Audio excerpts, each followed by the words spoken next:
Scene open होता है Arabian रेगिस्तान में। हम देखते हैं कि रेगिस्तान में एक आदमी अपने ऊंट के साथ बैठा होता है। तभी वहाँ एक आवाज़ होती है और आवाज़ के साथ आसमान से एक उल्का पिंड जैसी चीज़ नीचे रेगिस्तान में आके गिरती है।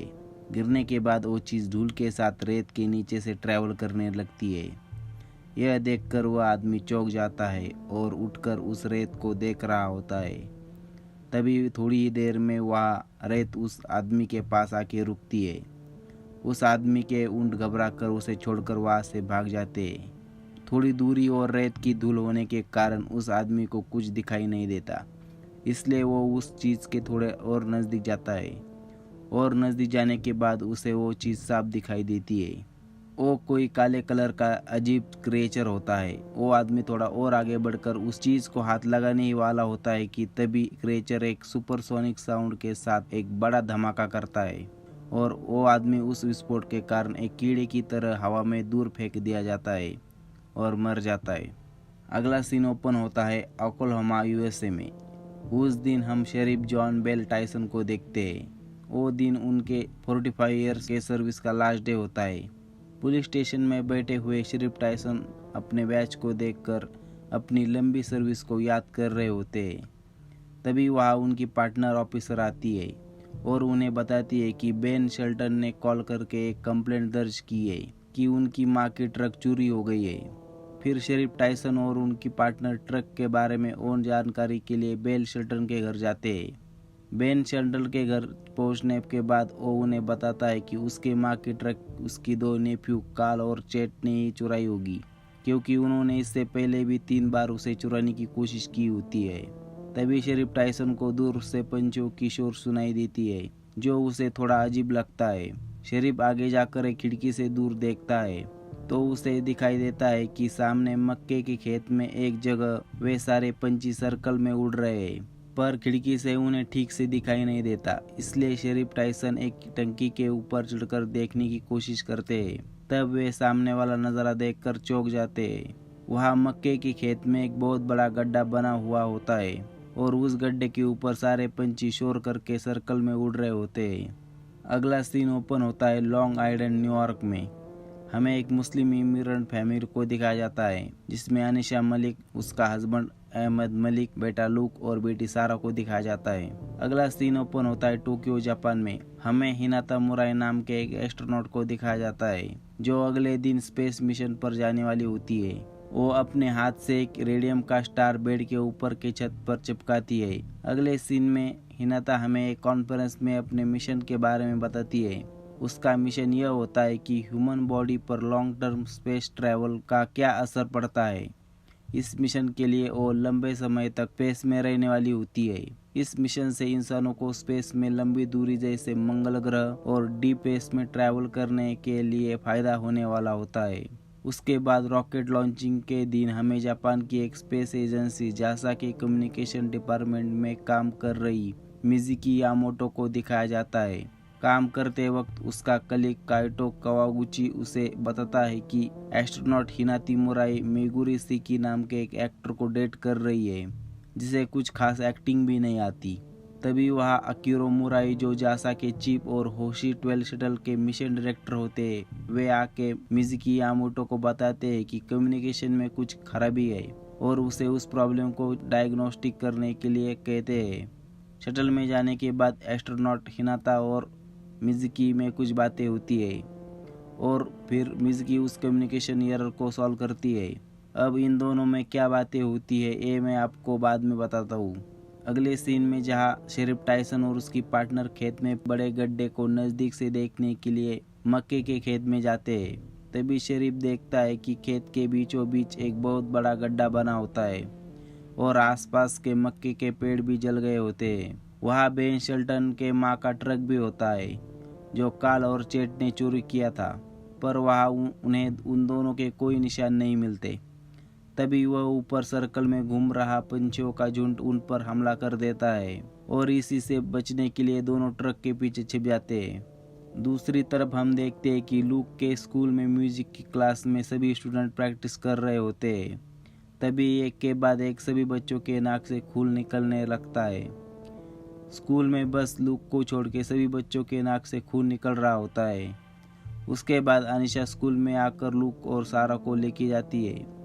अगले सीन में और पूछताछ करने के लिए शेरिफ टाइसन कार्ल और चेट के दोस्त डैनियल्स के घर जाते हैं। पहले तो डैनियल शेरिफ टाइसन को कार्ल और चेट के बारे में बताने से मना कर देता है, पर जब शेरिफ टाइसन उसे खाकी वर्दी की ताकत दिखाता है तब डैनियल उन्हें कार्ल के गर्लफ्रेंड के बारे में बताता है, जो एक वेश्या होती है। और फिर दोनों कार्ल के गर्लफ्रेंड से जाके मिलते हैं, पर वहाँ जाने पर उन्हें पता चलता है कि कार्ल ने उसे भी धोखा दिया होता है और वे दोनों उसके बगैर ही जहाँ जाने वाले थे वहाँ चले गए होते हैं। यह सुनकर शेरिफ टाइसन कुछ सवालों से और इस मिस्ट्री से परेशान हो जाते हैं, जैसे कि वे दोनों कार्ल और चेट कहाँ चले गए, खेत में वो गड्ढा कैसे बना। आगे हम देखते हैं कि अनीशा, लूक और सारा हॉस्पिटल में होते हैं। तब डॉक्टर के साथ बातचीत में पता चलता है कि अनीशा एक मेडिकल कॉलेज से पढ़ी है। और तभी लूक डॉक्टर को एक सवाल पूछता है कि अगर स्कूल के सभी बच्चों को यहाँ तक अब उसकी बहन सारा को भी नाक से खून निकला तो उसके अकेले के नाक से खून क्यों नहीं निकला। तब डॉक्टर उसे बताते कि शायद तुम लकी हो इसलिए, पर इस जवाब से वो संतुष्ट नहीं होता। उसके बाद रॉकेट लॉन्चिंग होती है और एस्ट्रोनॉट हिनाता मुराई स्पेस में चली जाती है। गाड़ी से वापस आते वक्त शेरिफ टाइसन इमोशनल होकर अपने पार्टनर से कहता है कि उन्होंने अपनी पूरी सर्विस में कुछ खास काम नहीं किया, पर अब उन्हें इस केस से ऐसा लगता है कि ये कुछ बड़ी मिस्ट्री है और उनका विश्वास होता है कि भगवान का हर किसी के लाइफ को लेकर एक प्लान होता है, एक उद्देश्य होता है और उन्हें यह लगता है कि इस केस की मिस्ट्री को सॉल्व करना ही उनके लाइफ का उद्देश्य है। आगे हम देखते हैं कि अनीशा और उसके बच्चे घर पर होते हैं। तब अहमद ने घर पर बताया होता है कि वो काम के लिए दूसरे सिटी जाने वाला है, पर लूक इंटरनेट पे देखता है कि उसके डैड की लोकेशन सिटी में ही दिखा रही है और इसी से लूक की मां अनीशा को शक होता है कि शायद लूक के पिता अहमद उसे चीट कर रहे हैं। इसे क्लियर करने के लिए अनीशा अपने बच्चों के साथ कार से उस लोकेशन पे पहुंचती है। गाड़ी से नीचे उतरते ही अनीशा को अहमद की कार वहाँ दिखती है। थोड़ा और आगे जाने के बाद अनीशा खिड़की से देखती है कि उसके हस्बैंड अहमद किसी और लड़की के साथ इंटीमेट हो रहे हैं। यह देखकर वो रो पड़ती है और रोती हुई वापस गाड़ी में आती है, पर पीछे बच्चे होने के कारण वो अपना रोना कंट्रोल करती है और घर आती है। घर पर आने के बाद इंटरनेट पे एड्रेस सर्च करके उसे पता चलता है कि उस लड़की का नाम मैंडी है, जो एक शेफ और फूड ब्लॉगर है। अगले सीन में हम देखते हैं कि मिज़ुकी यामोटो अपना जासा का काम खत्म करके घर आती है। उसके बाद वो अपने बेड पे आ जाती है। यह बेड वही होता है जो एस्ट्रोनॉट हिनाता मुराई के रूम में होता है।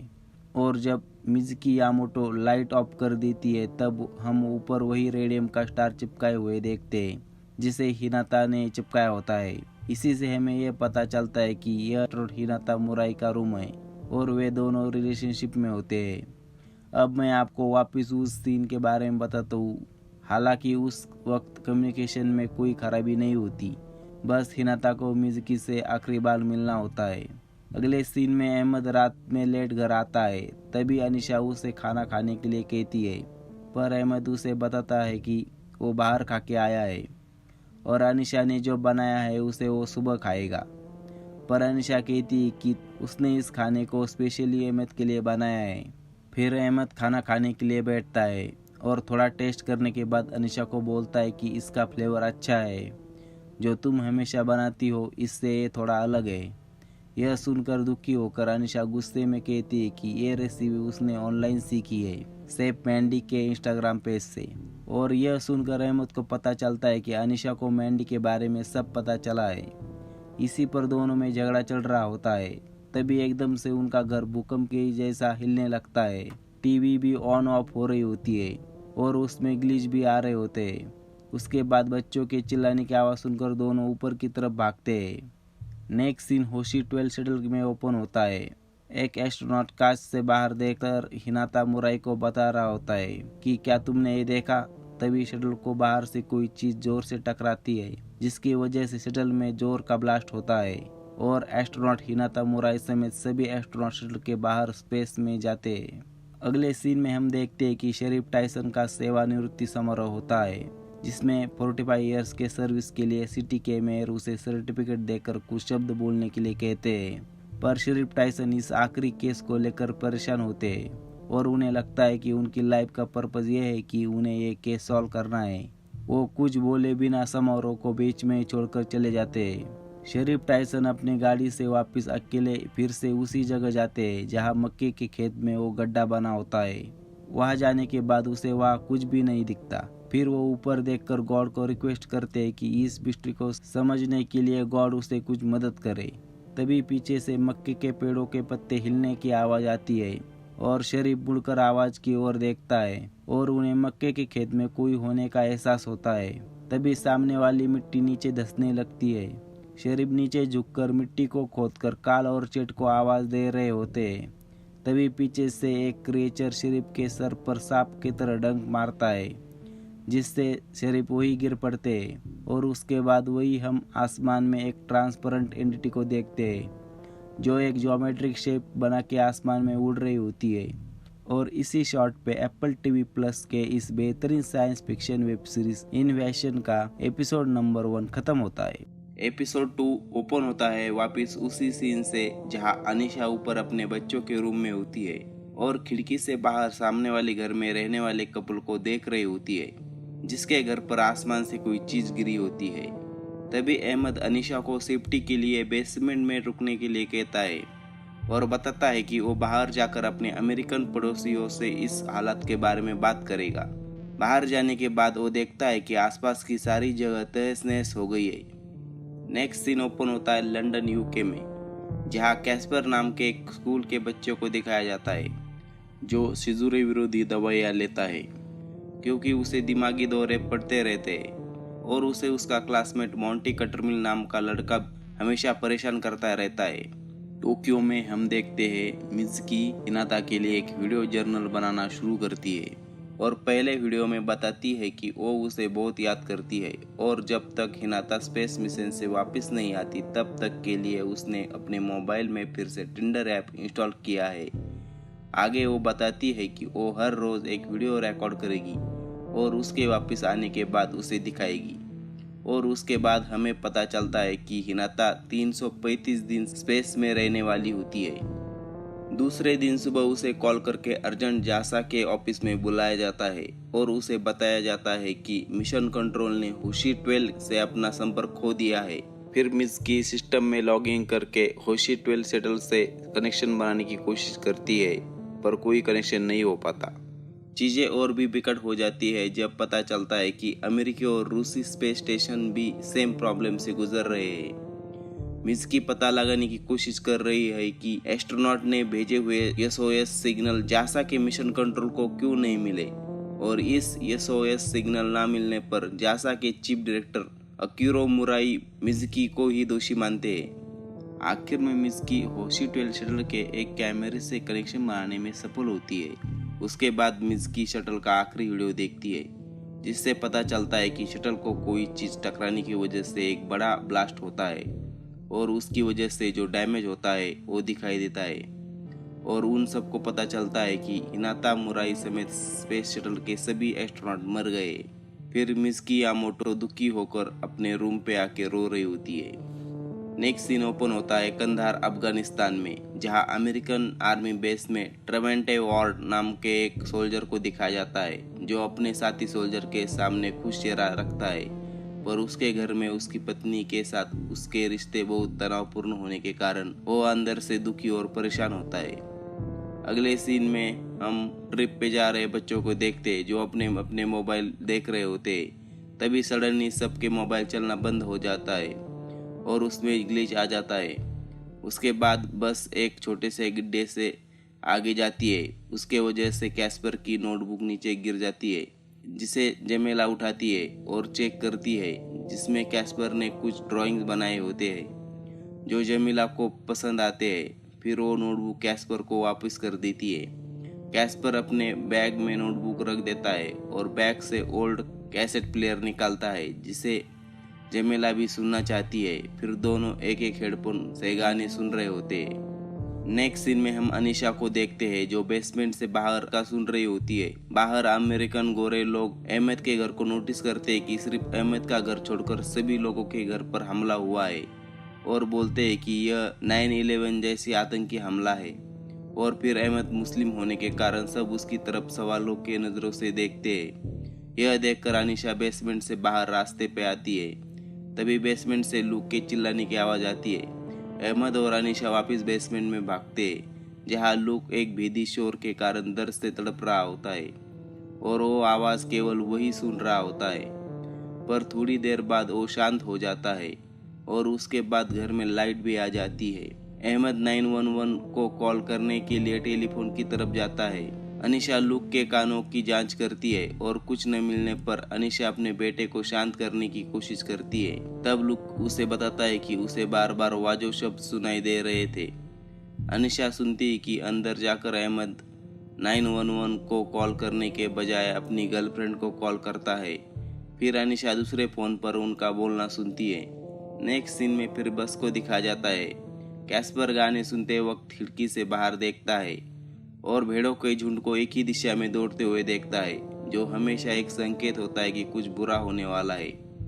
तभी उसे सिजोरे का दौरा पड़ने लगता है, जिससे जमेला बहुत चिंतित होती है और बाकी बस के बच्चे भी घबरा जाते हैं, जिसमें कैस्पर को वापस दूसरा दौरा आता है। बस के ड्राइवर एडवर्ड, जो उनके प्रोफेसर भी होते हैं, वो भी पीछे देखते हैं। तभी सामने आसमान से उल्कापिंड नीचे गिर रहे होते हैं। तभी अचानक से एक उल्कापिंड बस के सामने आके गिरता है, जिसके कारण बस रास्ते से हटकर एक खाई में जा गिरती है।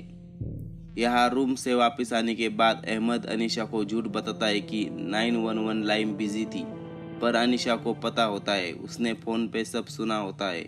और फिर अनीशा लूक को कुछ दवाइयाँ दे रही होती है। तभी एकदम से सभी खिड़कियों की शीशे टूटते हैं। अहमद नीचे गिर जाता है। सब बहुत डर जाते हैं। फिर अनीशा लूक और सारा को बताती है कि अपने अपने कमरे में जाओ और जो सामान तुम्हें इम्पोर्टेंट लगता है उसे जल्दी से जल्दी ले लो, हम यहाँ से निकल रहे हैं। फिर अनीशा अपने पासपोर्ट लेने जाती है। यहाँ ट्रेव और उसकी टीम एक मिशन पर निकलते हैं, पर आगे जाते ही उनका अपनी अन्य टुकड़ियों से संपर्क टूट जाता है। जब वे पास के एक शहर में पहुंचते हैं, तब वहाँ के निवासियों का कहना है कि एक और ग्रुप वहाँ पहले से ही आ चुका था। हालांकि यह स्पष्ट नहीं है कि वे अन्य अमेरिकी सैनिकों, तालिबान या पूरी तरह से कुछ और के बारे में बात कर रहे होते हैं। लोगों का कहना है कि वो जो कुछ भी है वह स्कूल की ओर गया है। ट्रेव की पूरी टीम स्कूल में जाती है। जाने के बाद वे देखते हैं कि किसी ने पूरी स्कूल को बर्बाद कर दिया होता है। वहाँ के सभी बच्चे डरे हुए होते हैं। अजीब बात यह होती है कि उनमें से एक लड़का शांत नीचे सर करके बेंच पर गिरे धूल में अपनी खून लगे उंगली से सर्कल बना रहा होता है। उस बच्चे की नाक से खून भी निकल रहा होता है। फिर उस बच्चे को ये सब किसने किया पूछने पर वो सामने हमले के ब्लास्ट से गिरी हुई दीवार की तरफ इशारा करता है। तब ट्रेव आगे जाता है और गिरी दीवार से दूर रेगिस्तान में उसे एक धूल का बवंडर बना हुआ दिखता है। घर के बाहर आने के बाद अहमद अपनी गाड़ी शुरू करने की कोशिश करता है, पर किसी कारण से गाड़ी चालू नहीं होती। तभी अनीशा अहमद से कहती है कि तुमने उस लड़की को इम्प्रेस करने के लिए टेस्ला कार खरीदी, जिससे अहमद नाराज होता है और गाड़ी से नीचे उतरता है। अहमद सेल्फिश होकर अपने नेबर से कहता है कि वो उसे अकेले उनके साथ आने दे, पर वे उसे अपने साथ नहीं आने देते। तब अनीशा अहमद पर गुस्सा होती है और कहती है कि तुम अपने फैमिली को छोड़कर अकेले भाग रहे हो, तुम एक नंबर के कायर हो। फिर अनीशा उसे गाड़ी में बैठने के लिए कहती है और गाड़ी खुद चलाती है। फिर नेक्स्ट सीन में वे सब अमेरिकन सोल्जर उस जगह पहुंच जाते हैं। वहां जाने के बाद उन्हें उस खाली इमारत में कुछ भी नहीं मिलता। तब उनके कान पे लगे ऑकी से उन्हें ग्लिच की तेज आवाज सुनाई देती है और तभी वहाँ की जमीन हिलने लगती है और आसपास की सारी रेत ऊपर की ओर उड़ने लगती है और फिर से एक बवंडर का रूप लेती है। उसके बाद ट्रेव अपनी साथी सोल्जर को आवाज देता है, पर उसे वे मरे हुए दिखते हैं। ट्रेव को उस बवंडर में कुछ भी दिखाई नहीं देता। तभी ट्रेव और उसके दो और साथी उस बवंडर से बाहर निकलते हैं और देखते हैं कि सामने काले कलर का एक बड़ा सा एलियन होता है। तब सभी सोल्जर उस पर गोलियां चलाते हैं और जवाब में वो एलियन एक सुपरसोनिक साउंड वेव से एक बड़ा ब्लास्ट करता है, जिससे तीनों सोल्जर हवा में उड़ जाते हैं।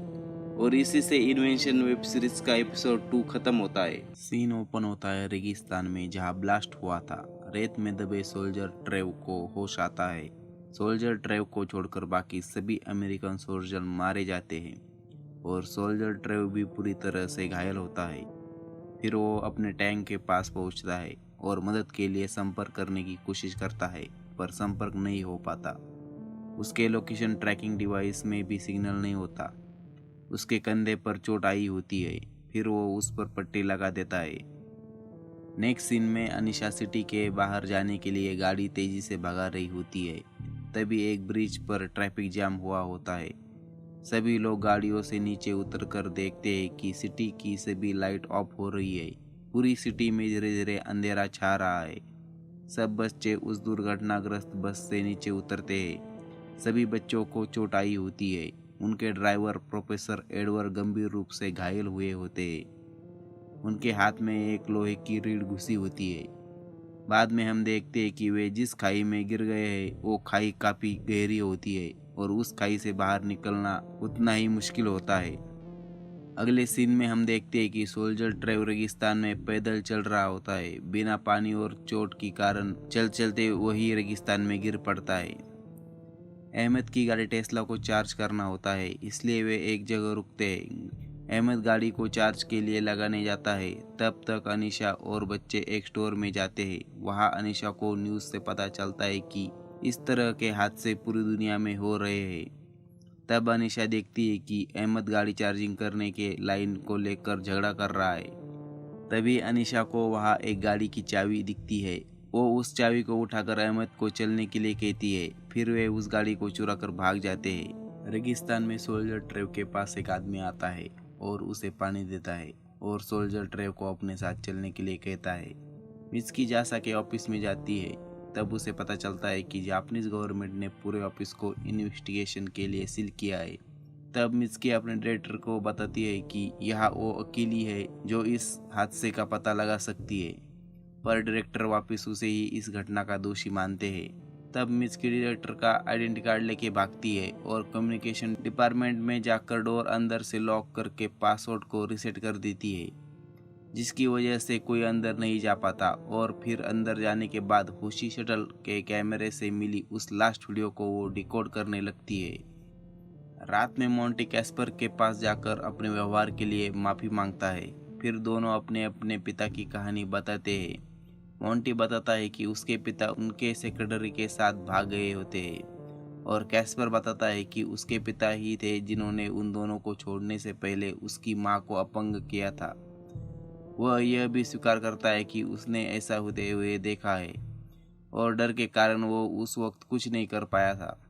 अनीशा और अहमद रात में अपने मैरिज पर बात कर रहे होते हैं। उसके बाद उसकी बातें झगड़े में बदल जाती है। तब अहमद बेड से उतरकर नीचे रिसेप्शन जाता है और अपने गर्लफ्रेंड मैंडी को फ़ोन करता है, जहां वो अपने गर्लफ्रेंड मैंडी को खुद का ख्याल रखने के लिए कहता है और गुड बाय कहता है। वापस ऊपर आके नीचे दूर सो जाता है। इधर रेगिस्तान में सोल्जर उस कुची नाम के आदमी को देशू शहर ले जाने के लिए मनाता है और फिर कुची उसके जख्मों पर कुछ दवाइयाँ भी लगाता है।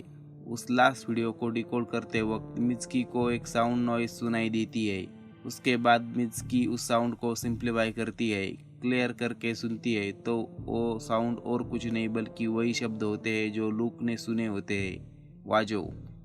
तभी बाहर से गवर्नमेंट ऑफिसर डोर के लॉक को तोड़कर दोनों को पकड़ लेते हैं और इसी पर एपिसोड 3 खत्म होता है। सीन ओपन होता है। सुबह बस में सो रहे सभी बच्चे उठ जाते हैं। तभी सबको पता चलता है कि उनके प्रोफेसर एडवर्ड मर गए। होटल में हम देखते हैं कि दोनों बच्चे अपने माता पिता के झगड़े पर बात कर रहे होते हैं। तभी सारा लूक के बैग से एक काले रंग का पत्थर लेती है। इस पर लूक सारा पर गुस्सा होके बोलता है कि वो पत्थर उसको मिला है और यह उसका है और फिर इसे हाथ मत लगाना। पर लूक उसे वो काला पत्थर कहाँ मिला ये नहीं बताता। थोड़ी देर में वह मिलिट्री आती है और सबको होटल खाली करने के लिए कहती है और कहती है कि उन्हें पूरे सिटी को खाली करने के ऑर्डर हैं। अब अहमद मैंडी को लेकर चिंतित होता है। वो उन मिलिट्री ऑफिसर से और जानकारी के लिए उनके पास जाता है। तभी अनीशा देखती है कि अहमद का फ़ोन गाड़ी में ही है। तब वो उसका फ़ोन चेक करती है। उसमें उसे मैंडी के मैसेज से पता चलता है कि मैंडी प्रेग्नेंट है तभी वहाँ से अहमद आता देख अनीशा फोन वापस रख देती है और सब फिर नॉर्थ की हाईवे से निकलते हैं।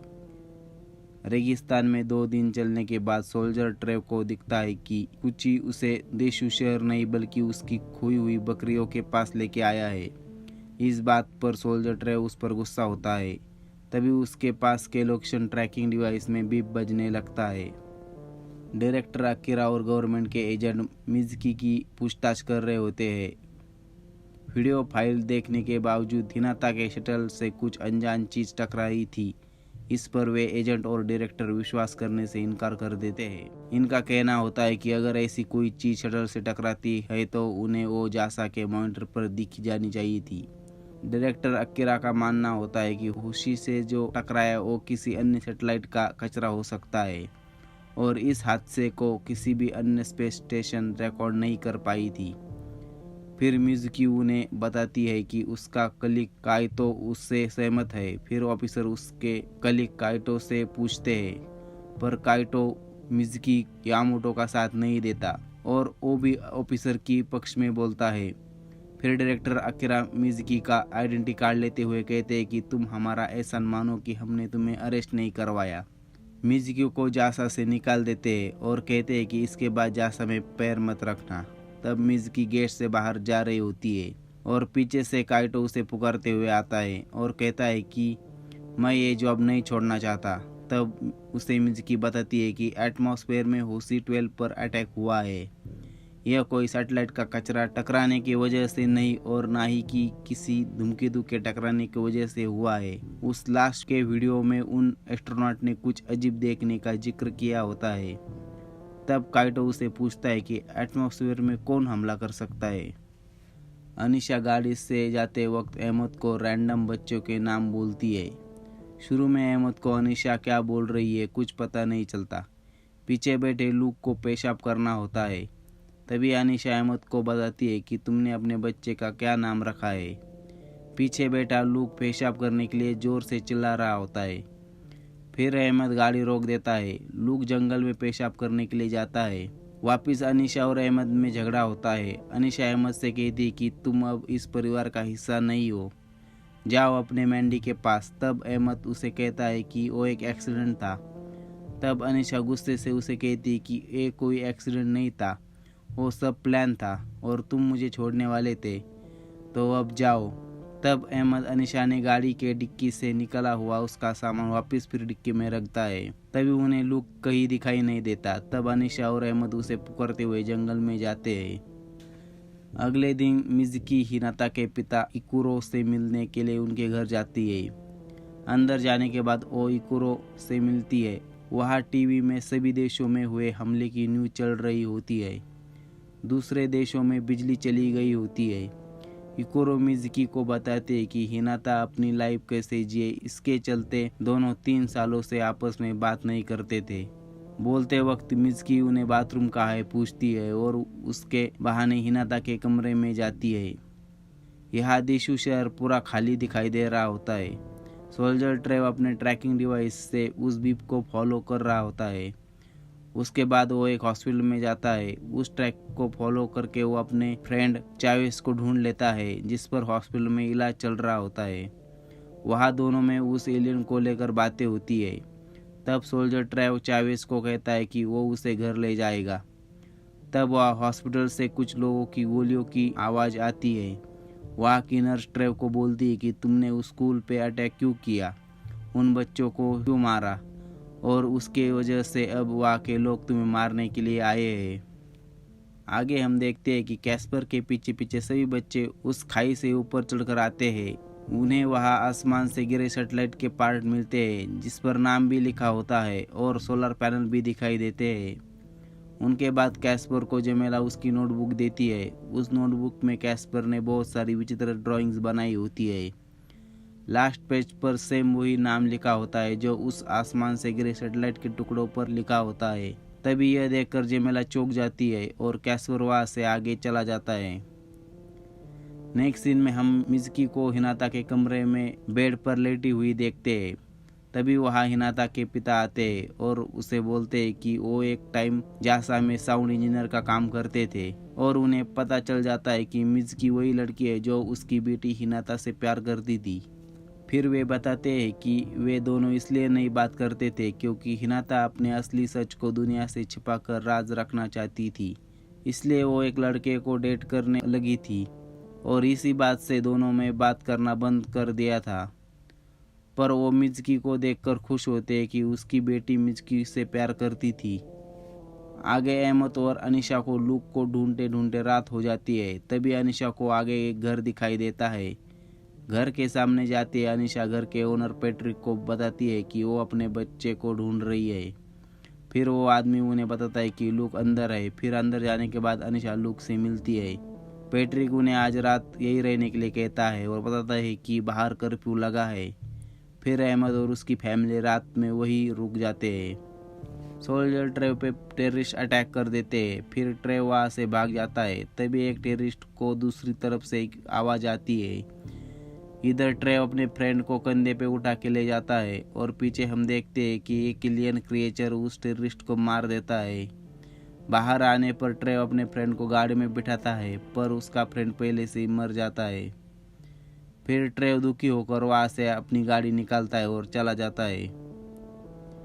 मिज़की हिनाता के पिता को बताती है कि उसके पास हिनाता का लास्ट वीडियो है, उसमें वाजो शब्द सुनाई देता है, इसका क्या मतलब है। फिर हिनाता के पिता अपनी बेटी का लास्ट वीडियो देखना चाहते हैं। वे लास्ट की रिकॉर्डिंग प्ले करते हैं। रिकॉर्डिंग सुनने के बाद उस नॉइज़ को सुनते हैं। फिर ऑडियो की फ्रिक्वेंसी बदल कर बड़े आवाज़ में एक बार और उस नॉइज़ को सुनते हैं। तभी मिज़की देखती कि बाजू के प्लांट के आसपास की रेत उस साउंड से इफेक्ट होकर एक ज्योमेट्रिक पैटर्न में वाइब्रेट हो रही है। और इसी पर इन्वेंशन वेब सीरीज का एपिसोड नंबर 4 खत्म होता है। सीन ओपन होता है जब हम देखते हैं कि सोल्जर ट्रेवेंटे कोल गाड़ी से अपने अमेरिकन आर्मी बेस पे जा रहा होता है। गाड़ी से उतरने के बाद वो देखता है कि पूरा आर्मी बेस खाली होता है, वहाँ कोई भी सोल्जर दिखाई नहीं देता। फिर वो वहाँ के रेडियो से अपने अन्य टुकड़ियों को संपर्क करने की कोशिश करता है पर सामने से कोई जवाब नहीं आता। रेडियो से कोई संपर्क नहीं हो पाता है। फिर सोल्जर ट्रेवेंटे कोल परेशान होकर जब चीज़ें यहाँ वहाँ फेंक रहा होता है क्योंकि उसे कुछ भी समझ में नहीं आ रहा होता है। तभी उसे डस्टबिन में एक लेटर मिलता है जिसमें लिखा होता है कि सभी सोल्जर को आर्मी बेस को फौरन खाली करने के लिए ऑर्डर है क्योंकि वहाँ भी उस एलियन ने हमला किया होता है। नेक्स्ट सीन में घर का मालिक पैट्रिक उन्हें बताता है कि बाहर सभी तरफ कर्फ्यू लगा है और बाहर ऐसे भी कुछ लोग हैं जो मिलिट्री के कपड़े पहनकर लोगों को लूट रहे हैं। ऐसे में बाहर जाना खतरा है, तुम यहाँ रह सकते हो, बस हम में से किसी को चीज़ें खरीदने के लिए स्टोर जाना होगा। फिर पैट्रिक अहमद को बताता है कि हम दोनों जाएंगे और साथ में गन भी लेके जाएंगे क्योंकि बाहर खतरा होता है। यह सुनकर अहमद डर जाता है और कहता है कि मुझे गन के बारे में कुछ भी मालूम नहीं है और मैं अपने बच्चों के साथ रहना चाहता हूँ। फिर अनीशा खुद अकेले स्टोर जाने के लिए तैयार होती है। फिर वो स्टोर चलने के लिए निकलती है। सारा उसे कुछ चॉकलेट लाने के लिए कहती है। फिर अपने बेटे के पास आके उसे पूछती है कि क्या तुम्हें स्टोर से कुछ चाहिए। लूक उसे खुद का ख्याल रखने के लिए कहता है और अनीशा अपने बेटे से बोलती है कि अब तुम बड़े हो गए हो, अब तुम घर के मर्द हो, और अपनी बहन का ख्याल रखने के लिए कहती है और अनीशा चली जाती है। नेक्स्ट सीन में हम देखते हैं कि सभी बच्चे रास्ते से पैदल चल के जा रहे होते हैं। तभी उन्हें सामने फूड ट्रांसपोर्ट का एक ट्रक दिखाई देता है।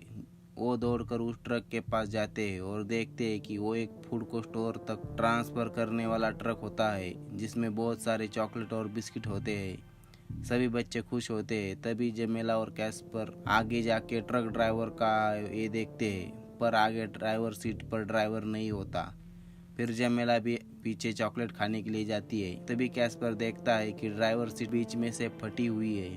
जब वो अपना हाथ उस फटे हुए सीट के पास लेके जाता है तो वो देखता है कि वहाँ लोहे के तारों जैसी कोई चीज़ है और वो चीज़ उसके हाथ के मूवमेंट के साथ रिया कर रही है। तभी उसे सामने रेडियो की आवाज़ आती है। फिर वो अपने दोस्तों को अल्फी को बुलाता है।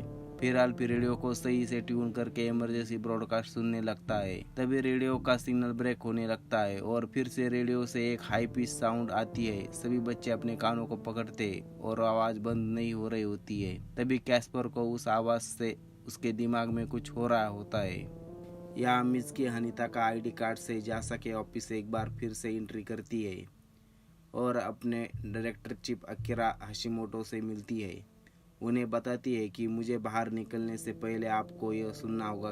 वो उसे साउंड रिकॉर्डिंग सुनाती है जिसमें वाजो शब्द साफ सुनाई देता है। फिर मिस्की अपने चीफ से कहती है कि अगर साउंड में शब्द सुनाई देता है तो इसका मतलब खुशी 12 शटल डिप्रेशराइज नहीं हुआ था और इसका मतलब वहाँ एयर होती है, मतलब शायद वे लोग अभी भी जिंदा हो सकते हैं। फिर ऑफिसर उसे बताते हैं कि तुम अकेली नहीं हो जिसने ये आवाज़ सुनी है। फिर मिज़की ऑफिस के लोगों को देखती है, तब उसे पता चलता है कि वहाँ जो सब लोग हैं वो जासा के नहीं है। तब ऑफिसर उसे बताता है कि वे लोग लिंग्विस्टिक एक्सपर्ट है और फिर मिज़की उसे पूछती है कि क्या आप मुझसे कुछ छिपा रहे हो। नेक्स्ट सीन में अनिशा कार से स्टोर पहुंचती है, पर अंदर जाने के बाद वो देखती है कि स्टोर में कुछ भी नहीं बचा है। लोगों ने सब लूट लिया है, अंदर कोई भी नहीं है। तभी उसे बाहर कुछ गाड़ियां आती दिखती है। फिर उसमें से एक आर्मी ऑफिसर उसे कहती है कि यहाँ सेफ नहीं है और सभी जगह कर्फ्यू लगा हुआ है, क्या आपको डॉक्टर की ज़रूरत है। फिर उन ऑफिसर को अनिशा बताती है कि उसे डॉक्टर की ज़रूरत नहीं है, वे खुद एक डॉक्टर है। तब आर्मी ऑफिसर उसे बताते हैं कि यहाँ सब लूटमार हुई है, यहाँ कुछ भी नहीं बचा।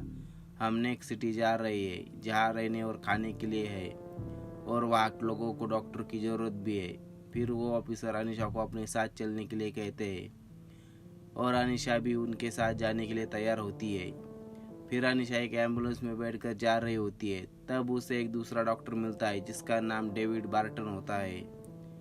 फिर अनिशा उसे अपना नाम अनिशा के बदले एंजेला लॉकहार्ट बताती है।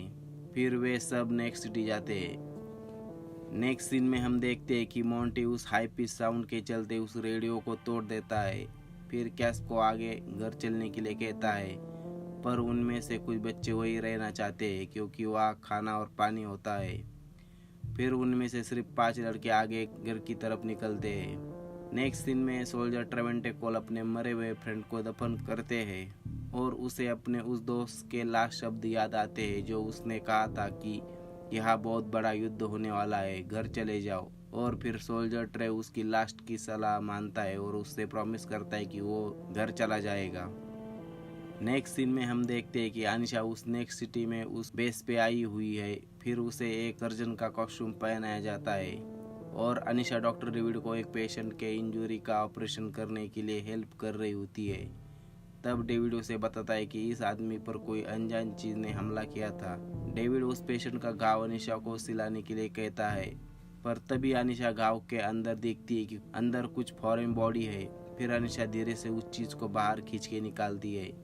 फिर डेविड उसे बताता है कि अच्छा हुआ कि तुमने उस फॉरेन बॉडी को देखा, वरना हम घाव को सी देते और इसी फॉरेन बॉडी की वजह से वो पेशेंट मर जाता।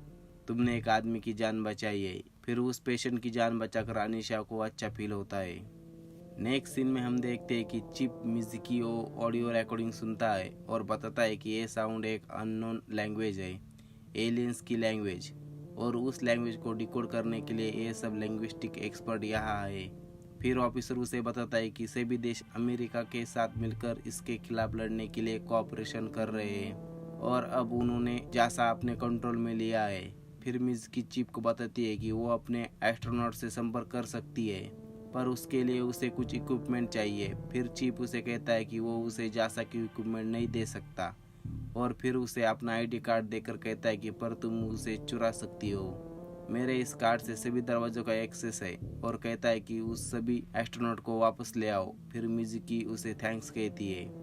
नेक्स्ट सीन में बेस पे ट्रे अपनी वाइफ लिहारा को कॉल करता है। तब उसकी वाइफ से उसे बताती है कि प्रेसिडेंट टीवी पर कुछ बात कर रहे हैं। तब प्रेसिडेंट बताते हैं कि हम यूनिवर्स में अकेले नहीं है, दुनिया में जगह जगह जो हमले हुए हैं उसके पीछे उन्हीं एलियन का हाथ है और अब तक हम ये नहीं बता सकते कि वे क्या चाहते हैं, पर इसके खिलाफ लड़ने के लिए हमें एकजुट होना है। तब सोल्जर ट्रेवलियारो को बताता है कि वो घर आने के लिए अगले दिन नाटो बेस जा रहा है और वो जल्द ही उसके पास घर पर होगा।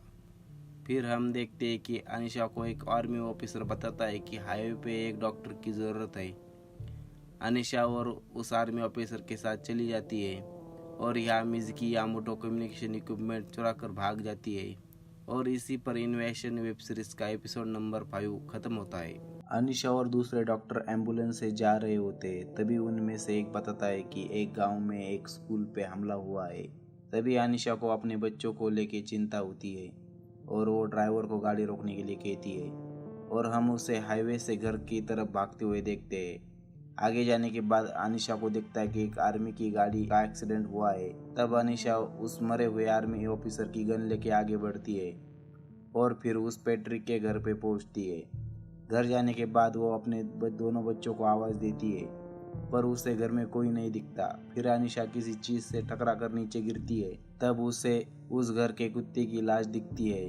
फिर अनिशा को लगता है कि शायद उन एलियंस ने सभी को मार डाला होगा और अनिशा वही बैठकर रो रही होती है।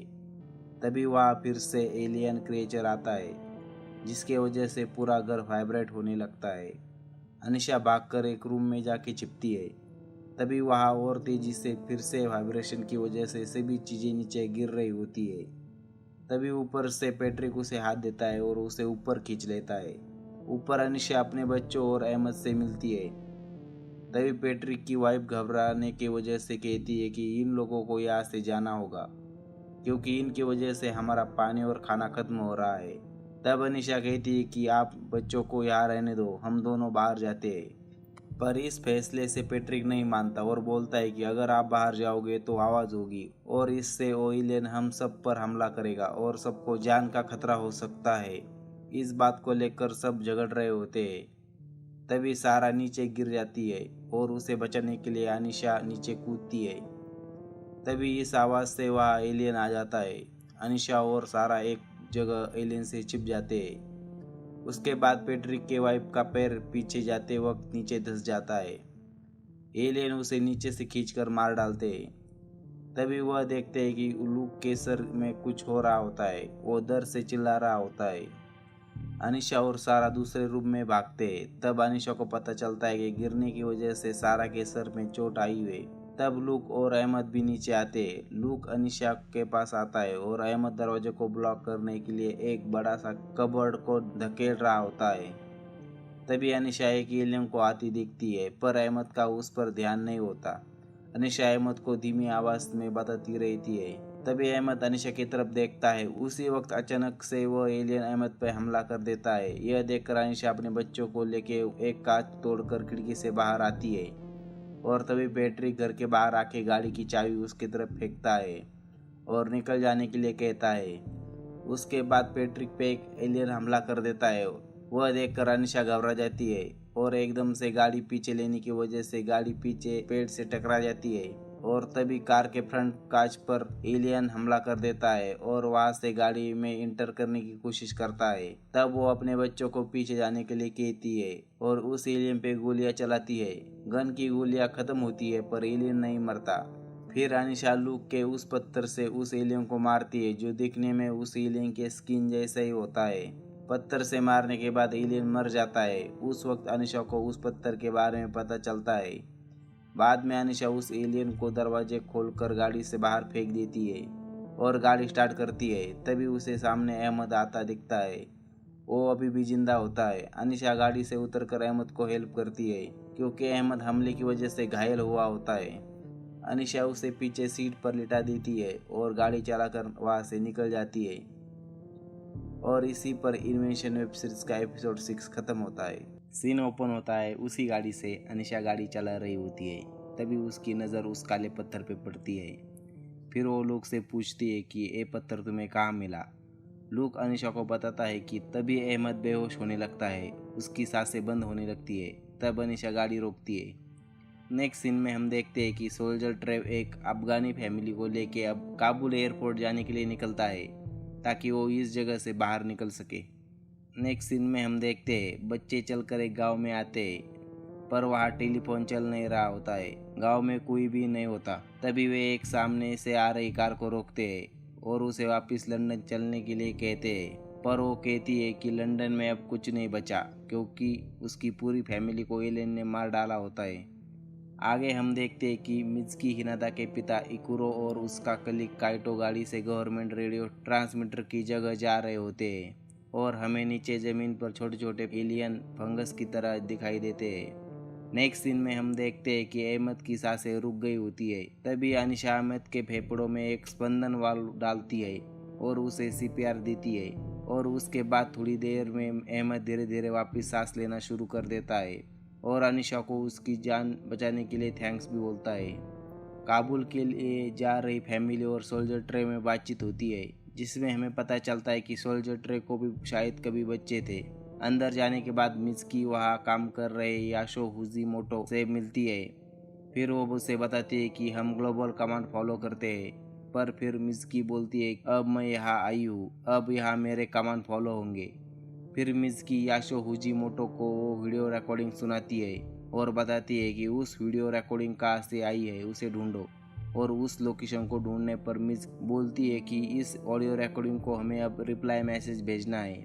नेक्स्ट सीन में हम देखते हैं कि वो औरत उन्हें वापस लंदन छोड़ देती है और बताती है कि यहाँ ज़्यादा खतरा है। फिर वो चली जाती है और सबके घर अलग अलग होने के कारण से अब बच्चे भी सेपरेट होते हैं।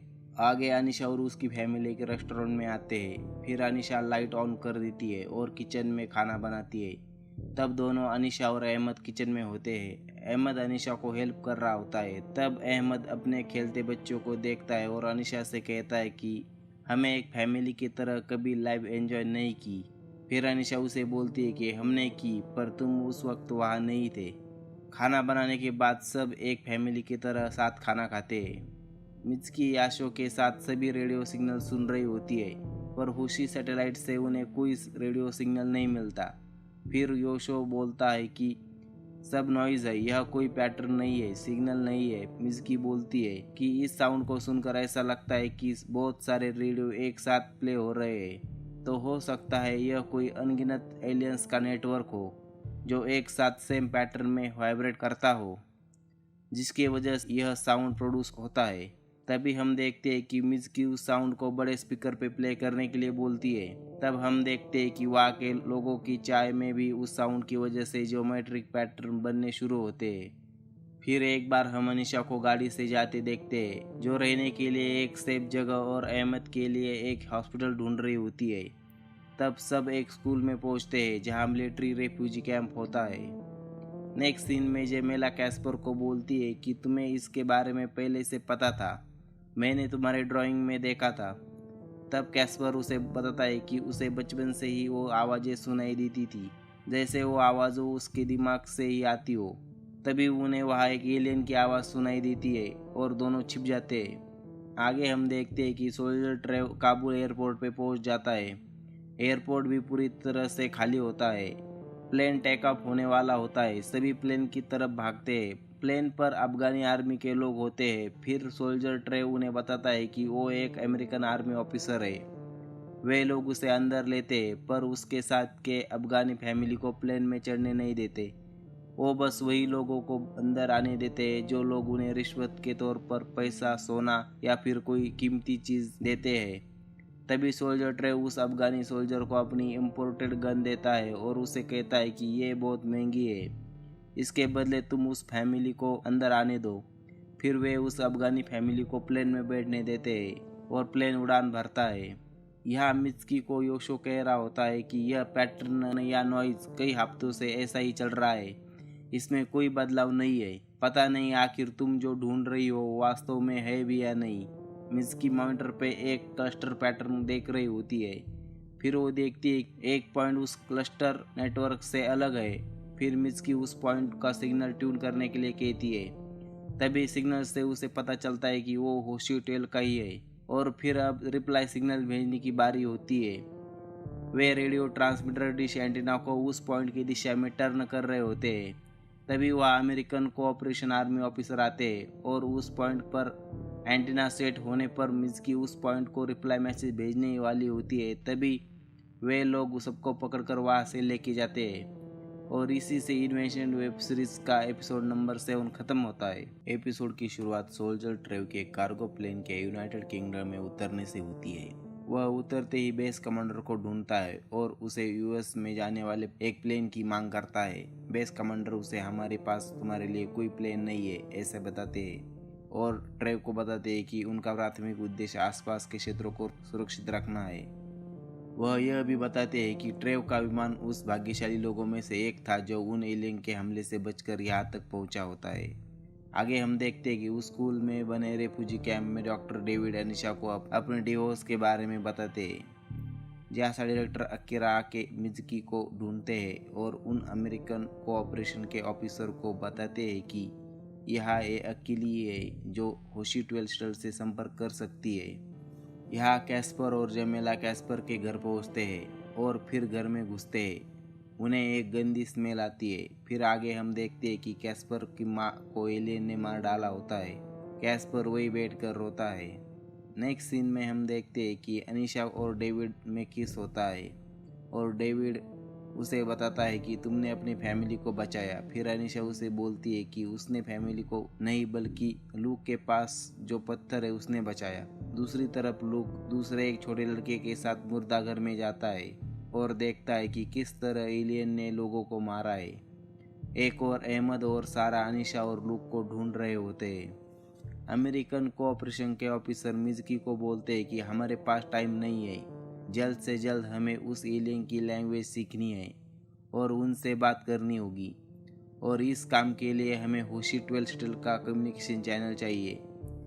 फिर मिज़की होशी 12 शटल से कम्युनिकेशन ओपन करती है और अब वो एलियन से संपर्क कर सकते हैं। नेक्स्ट सीन में हम कैस्पर और जेमिला को देखते हैं जिसमें कैस्पर जेमिला की माँ के पास आने की बात करते हैं जो एक हॉस्पिटल में काम करती है क्योंकि कैस्पर कहता है कि वो उस एलियन से लड़ सकता है और वो उन एलियन को भी रोक सकते हैं। फिर जेमिला उसे बोलती है कि तुम ये कैसे कर सकते हो।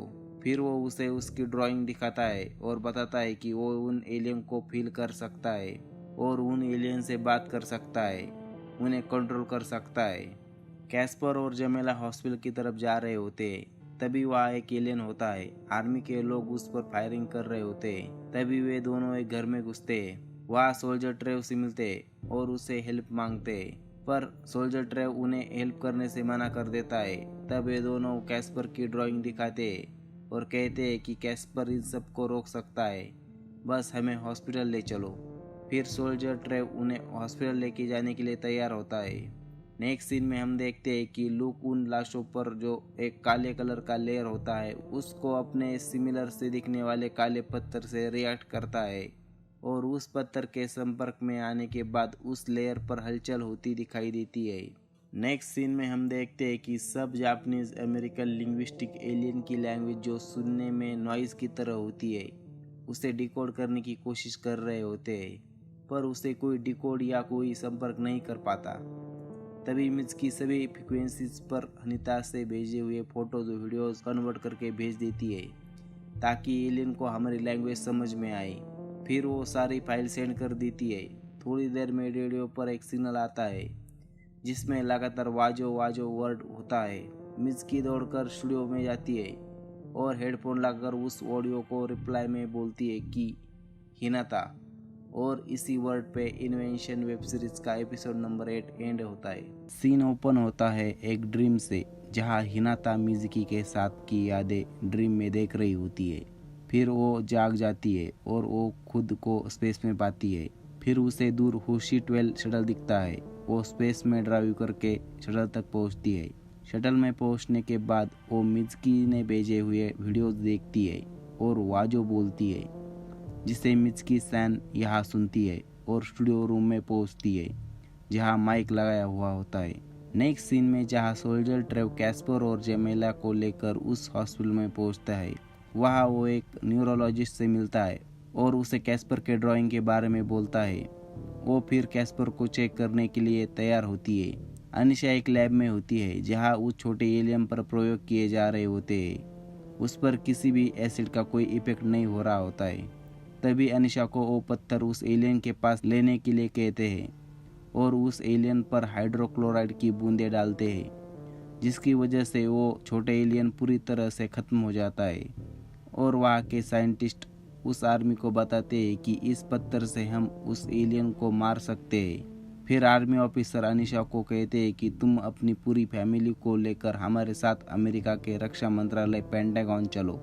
नेक्स्ट सीन में हम देखते हैं कि हिनाता से मिज़ुकी का कांटेक्ट हो जाता है। फिर हिनाता मिज़ुकी को हेल्प मांगती है और फिर सिग्नल कट जाता है।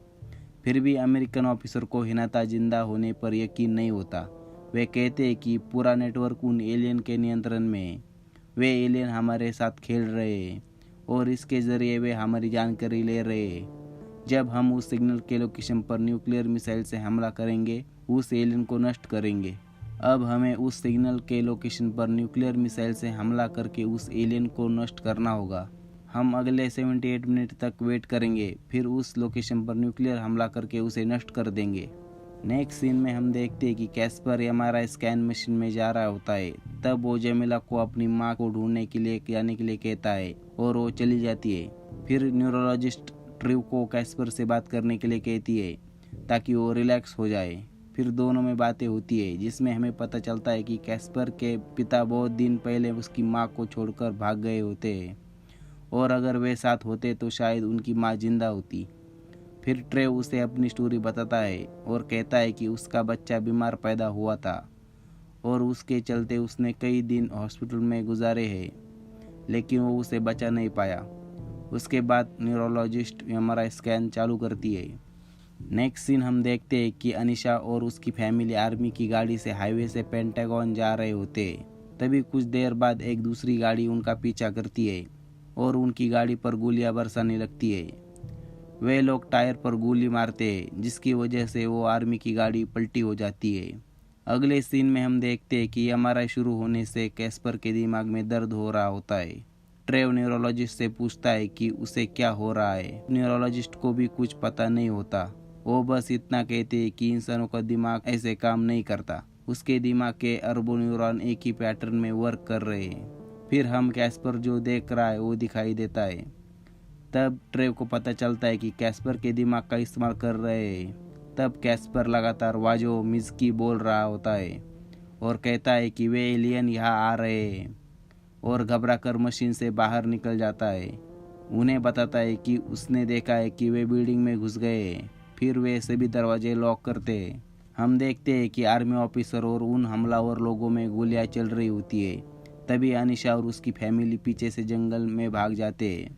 कैस्पर और ट्रेव जमेला को ढूंढते हैं और तभी कैस्पर को पता चलता है कि वो एलियन नज़दीक है। यहाँ मिज़ुकी को पता चलता है कि अमेरिकन होशी 12 को न्यूक्लियर मिसाइल से अटैक करके नष्ट करने वाले हैं। फिर जासा के डायरेक्टर अकीरा मिज़ुकी को बताते हैं कि अगर हमें हिनाता को बचाना है तो हमें साबित करना होगा कि वो आवाज़ उसी की है। फिर मिज़ुकी बोलती है कि वो उसे साबित करेगी और डायरेक्टर को दोबारा संपर्क करने के लिए कहती है। अनिशा और उसकी फैमिली जंगल में भाग रहे होते हैं। तभी वे लोग उनका पीछा करते हैं। फिर अहमद अनिशा को बच्चों को लेके आगे जाने के लिए कहता है और खुद वही रुकता है। इधर कैस्पर को पता चलता है कि वे एलियन उसी के लिए यहाँ आए हैं। फिर ट्रेव कैस्पर और जमेला को एक रूम में लॉक करता है और खुद बाहर रहता है। फिर सामने वो एलियन आ जाता है और ट्रेव उसे ऑक्सीजन सिलेंडर से आग लगाकर जला देता है। तभी हम देखते हैं कि कैस्पर के दिमाग में भी जलने से दर्द हो रहा होता है और वो अपना सर पकड़कर चिल्ला रहा होता है। जंगल में आर्मी के बेस में एक हमलावर आदमी आता है। वो आदमी अहमद से झूठ बोलता है कि अब तुम सेफ हो, अपनी बीवी और बच्चों को बुलाओ। पर अहमद को पता होता है कि यह वही लोगों में से एक है जिसने उन पर हमला किया होता है। फिर अहमद अनिशा को एंजेला नाम से बुलाता है, जो एक झूठा नाम होता है जो अनिशा ने खुद को दिया होता है। फिर अनिशा को समझता है कि यह सब झूठ है। उसके बाद अनिशा नहीं आती। फिर उस आदमी को समझता है कि अहमद ने उसे फंसाया है। फिर वो आदमी अहमद को गोली मार देता है। अनिशा गोली की आवाज़ सुनती है। फिर बच्चों को और अनिशा को समझता है कि अहमद मर गया है। फिर वे सब आगे दौड़ते हैं। इधर वो एलियन कैस्पर और ट्रेव को दोनों तरफ से घेर लेते हैं और तभी ट्रेव की गन की गोलियां भी खत्म होती है। अनिशा बच्चों को लेके दौड़ रही होती है। तभी वो गिर पड़ती है और नीचे जा गिरती है। थोड़ी देर में उठने के बाद वो देखती है कि उसके सामने की जगह पर एक चादर की तरह सारे जमीन और पेड़ों पर उस एलियन की लेयर बनी होती है। पर जब अनिशा उसके सामने वो पत्थर दिखाती है वैसे सामने वो चीज़ नष्ट होने लगती है। उन्हें आगे जाने के लिए रास्ता बनता है। यहाँ हम देखते हैं कि मिज़की वापस फिर से होशी 12 शटल से संपर्क बनाने की कोशिश शुरू करती है। रेडियो एंटीना को उस दिशा में टर्न करती है। फिर मिज़की हिनाता से पूछती है कि पहली बार घर आने के बाद उसने उसे क्या कहा था। फिर हिनाता जवाब में डेविड बॉवी द्वारा स्पेस ओडिसी की एक म्यूजिक रिकॉर्डिंग सेंड करती है। फिर सबको यकीन होता है कि हिनाता जिंदा है, पर इस पर अमेरिकन कोऑपरेशन के आर्मी ऑफिसर बोलता है कि वे उस पर विश्वास नहीं करते, और हाँ, अगर हिनाता जिंदा भी हो तो पूरे दुनिया को बचाने के लिए एक आदमी का सेक्रीफाइस वो कर सकते हैं। फिर इस पर मिज़की कुछ बोल नहीं पाती। इधर वे एलियन बहुत नज़दीक आए होते हैं। तभी कैस्पर को समझ आता है कि वे सब उसके हेड में है और वो सबके हेड में है। फिर कैस्पर अपने माइंड से उस एलियन को रोकने के लिए कहता है और फिर वे एलियन रुक भी जाते हैं। कैस्पर सभी एलियन को स्टॉप कर देता है और नीचे गिर पड़ता है। फिर ट्रेव वहाँ से कैस्पर को लेकर बाहर दौड़ता है। बाहर आने के बाद कैस्पर धीरे धीरे अपना दम तोड़ने लगता है। इधर अनिशा को सामने आसमान में एक बहुत बड़ा ब्लास्ट दिखता है। सब आसमान में देख रहे होते हैं। अमेरिका ने होशी 12 शटल को न्यूक्लियर मिसाइल से नष्ट कर दिया होता है। फिर वो एलियन का मदरशिप उस ब्लास्ट के साथ आसमान से नीचे गिर रहा होता है। उसके साथ ही हिनाता भी होशी शटल में होने के कारण मर जाती है। फिर हम देखते हैं कि कैस्पर के मर जाने के साथ सभी एलियन भी मर जाते हैं। यहाँ मिज़की सैटेलाइट डिश पर लेट कर रोती हुई दिखती है, क्योंकि उसके प्रेम का अंतिम नियत स्थान होशी 12 शटल नष्ट हो चुका होता है।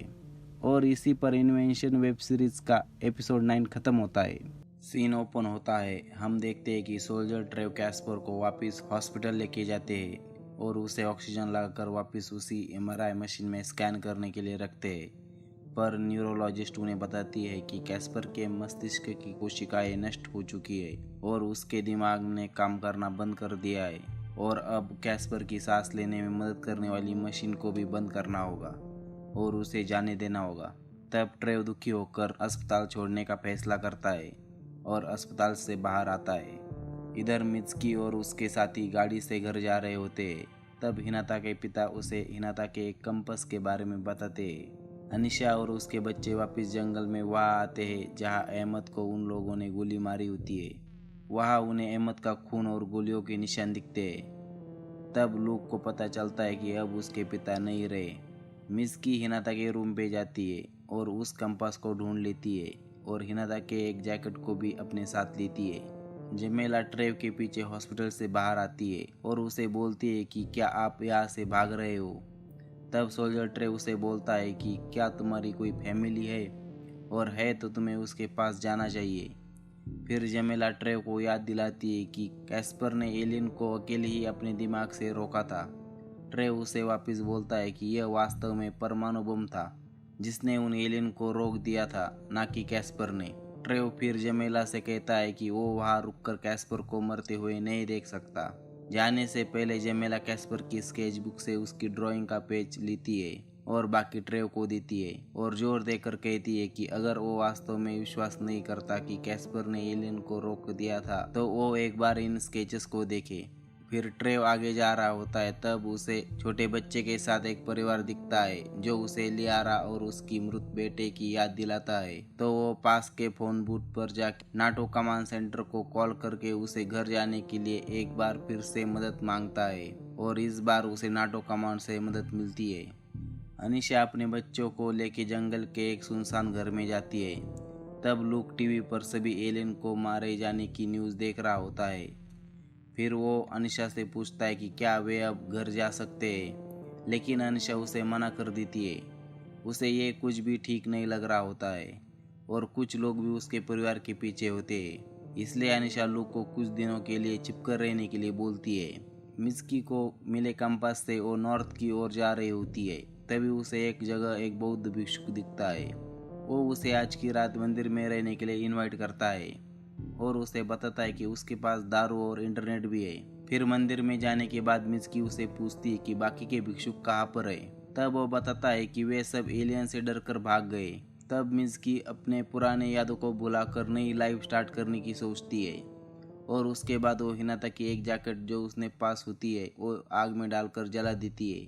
जाने की अनुमति मिलने से पहले ट्रेव से नाटो का एक ऑफिसर पूछताछ करता है और बताता है कि एलियंस पृथ्वी को टेराफॉर्म करने का प्रयास कर रहे थे। वे सभी जगह अपने जैसे काले कलर का लेयर फैला रहे थे और पृथ्वी का एटमॉस्फेयर को चेंज कर रहे थे। पर आगे सोल्जर ट्रेव उस ऑफिसर से बात करने से मना कर देता है क्योंकि उसे जल्दी घर जाना होता है। वापिस हॉस्पिटल में कैस्पर को जीवित रखने वाली मशीन को बंद करने से पहले जेमेला अपने कैसेट प्लेयर से दोनों के कानों में हेडफोन लगाती है और वही गाना सुनती है जो उन्होंने बस में ट्रिप के दौरान सुने होते हैं। आगे हम ट्रेव को यूएस फ्लाइट में देखते हैं और दूसरे सोल्जर के साथ बातों से पता चलता है कि उसने 2 सालों से लियारा को नहीं देखा होता है। आगे हमें ब्राजील का जंगल दिखाया जाता है जहां कुछ मिलिट्री के हेलीकॉप्टर नीचे गिरे उस एलियन मदरशिप की तरफ जा रहे होते हैं। उसके बाद एक साइंटिस्ट की टीम उस मदरशिप के पास जाती है और उन्हें सामने देखकर ऐसा लगता है कि वो शिप खुद को ठीक करने की कोशिश कर रही है। आगे घर पहुंचने के बाद ट्रेव अंदर चला जाता है और अपने पत्नी लियारा से मिलता है और वो भी अपने पति को देखकर बहुत खुश होती है। रात में लोग जंगल में जाता है और अपने पिता अहमद की मौत को खुद को जिम्मेदार समझता है क्योंकि उसके पास के उस काले पत्थर की वजह से ही वे लोग उसकी फैमिली के पीछे पड़े थे। तब लोग गुस्से से उस पत्थर को जंगल में फेंक देता है और फिर वो आसमान में देखता है तो उसे आसमान में एक अजीब सी रोशनी दिखाई देती है। अगले दिन मंदिर में मिज़कीन अपना लैपटॉप ओपन करती है और एक बार फिर सैटेलाइट डिश को रिमोटली ऑपरेट करके उस दिशा में करती है और देखती है कि अभी भी वही सेम सिग्नल उसी पॉइंट से आ रहा होता है। ट्रेव और लियारा दोनों एक बीच पर घूमने गए होते हैं। वहाँ ट्रेव कैस्पर की स्केचबुक को देखता है और उसमें से स्केचेस को भी देखता है। फिर उसे एक स्केचबुक में ढीला पेज मिलता है जिस पर 4 स्तंभ बनाए होते हैं। फिर वो अपना मोबाइल निकालकर उस शब्द का अनुवाद करने के लिए अपने मोबाइल के कैमरे से उस शब्द को स्कैन करता है और उसका अनुवाद करता है। तब उसे पता चलता है कि इसका अर्थ खुशी है जो हिनाता के शटल का नाम होता है। तभी वह उसकी पत्नी लियारा आती है और दोनों सात समुद्र के पार देखते हैं और सामने देखकर चौंक जाते हैं। जंगल में लोग आगे जाके वापस उस काले पत्थर को उठा लेता है और उस काले पत्थर में हलचल हो रही होती है। मिज़की उस नॉइस को और ध्यान से वॉल्यूम बढ़ाकर सुनती है। तब उसे वापस वही शब्द सुनाई देते हैं, वाजो। इस बीच कैस्पर के मृत शरीर को मुर्दाघर में रखा जाता है। तभी हमें कैस्पर का एक सपना दिखाया जाता है जिसमें वो अपने घर में जागता है जब उसके माता पिता दोनों वहाँ रहते थे। अपने माता पिता की बहस सुनने के बाद कैस्पर अपने बेडरूम के सामने का दरवाज़ा खोलता है। वहाँ उससे शुरुआत में कोई नहीं दिखता तो वो अपने माता पिता को आवाज़ देता है। तभी वहाँ हिनाता के पिता इकुरो दिखते हैं जो उसे एक छोटा लाल बॉक्स देते हैं। कैस्पर उस बॉक्स को खोलकर देखता है तो उसे दिखता है कि उसमें हिनाता का कंपास है। फिर उसे इकुरो बताते कि यह कंपास उसे यह बताने में मदद कर गया कि वह कहाँ है और वह कहाँ जा रहा है। फिर एक क्षण बाद कैस्पर खुद को एक खेत में अकेला पाता है। फिर वो उस कंपास को फॉलो करता है और सामने एक चमकने वाले कमल के फूल जैसे कुछ दिखाई देता है। तभी अचानक से उसका कंपास विपरीत दिशा में घूमता है। तब हम अनिशा, लूक, मिज़की, ट्रिव, लियारा को आसमान की ओर आश्चर्य से देखते हैं। ट्रिव और लियारा ऊपर आकाश में एक बहुत बड़ा एलियन अंतरिक्ष यान दिखाई देता है और उसी पर इन्वेंशन वेब सीरीज का आखिरी एपिसोड नंबर 10 खत्म होता है और इसी से इन्वेंशन सीजन 1 भी खत्म होता है। Thank you.